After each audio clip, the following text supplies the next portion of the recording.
Monsieur le Président, Monsieur le Premier ministre, Mesdames et Messieurs les ministres, mes chers collègues. Monsieur le Premier ministre, nous voici enfin réunis pour pouvoir débattre. Votre déclaration de politique générale était annoncée pour la semaine dernière, mais comme vous aviez remis votre démission pour ne pas rester Premier ministre, vous y aviez renoncé, mais finalement vous êtes redevenu Premier ministre vendredi soir et entre-temps vous avez composé un gouvernement. Nous voici enfin réunis après ces valses hésitations pour réagir à votre programme. Et nous entendons ô combien vous êtes soutenu par vos propres amis. J'oserais d'ailleurs dire à certains, Claude Malhuret le premier, parce que je pense que la charge a été lourde. En politique, il ne faut pas seulement faire des discours, il faut prendre ses actes. Alors à celles et ceux qui trouvent que ce gouvernement ne répond pas à leurs attentes, il y a demain une motion de censure qui sera votée à l'Assemblée nationale. Monsieur le Premier ministre, à l'heure où je vais prendre la parole, l'exercice est difficile puisque tous les commentateurs se sont entendus pour dire que la gauche raisonnable, entre guillemets, a tourné le dos à la gauche d'opposition claire à Emmanuel Macron pour faire le choix d'une forme de soutien sans participation. Finalement donc, à quoi bon discuter ici puisque la censure ne serait pas votée demain? Monsieur le Premier ministre, comme vous avez vous-même utilisé la métaphore religieuse en vous définissant comme un moine soldat, je vais vous rappeler une autre métaphore religieuse, celle du péché originel. Ce péché originel, c'est celui qui fait que vous êtes aujourd'hui Premier ministre, alors même que suite à des élections législatives anticipées à l'été 2024, vous avez été battu.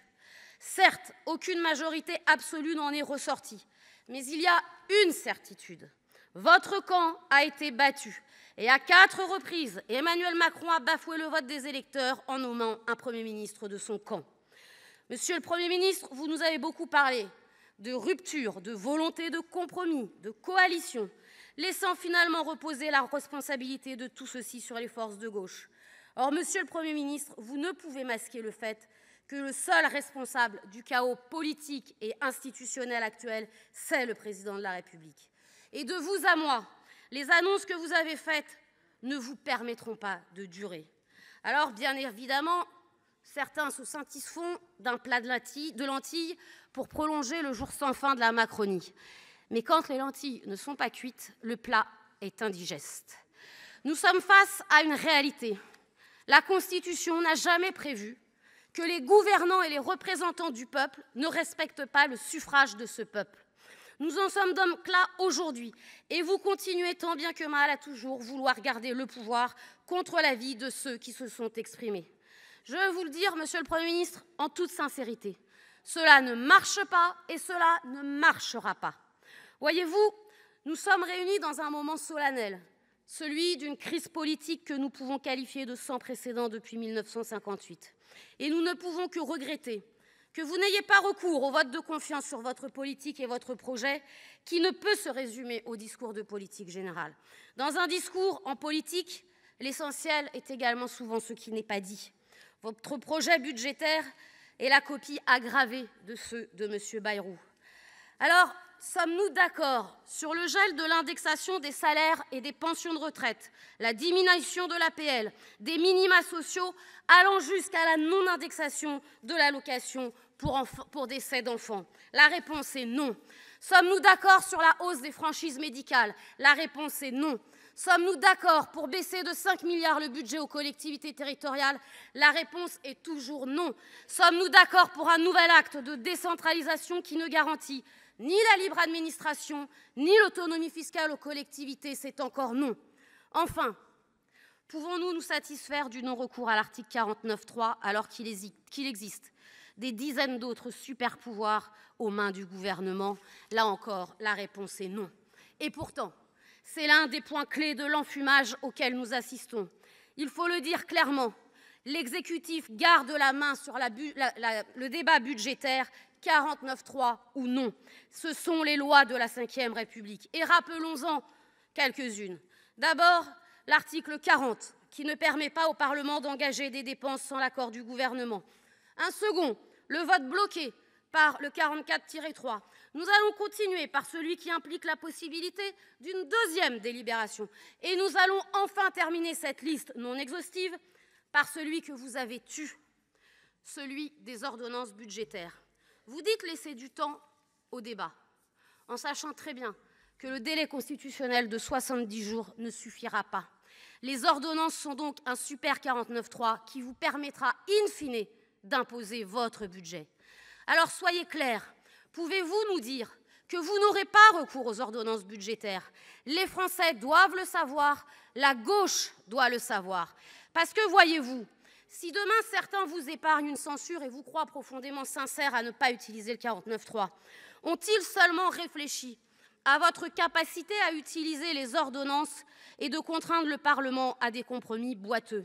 Et par exemple, Monsieur le Premier ministre, vous avez déclaré ici, lors de votre déclaration de politique générale tout à l'heure, qu'il y aurait un texte sur la suspension des réformes.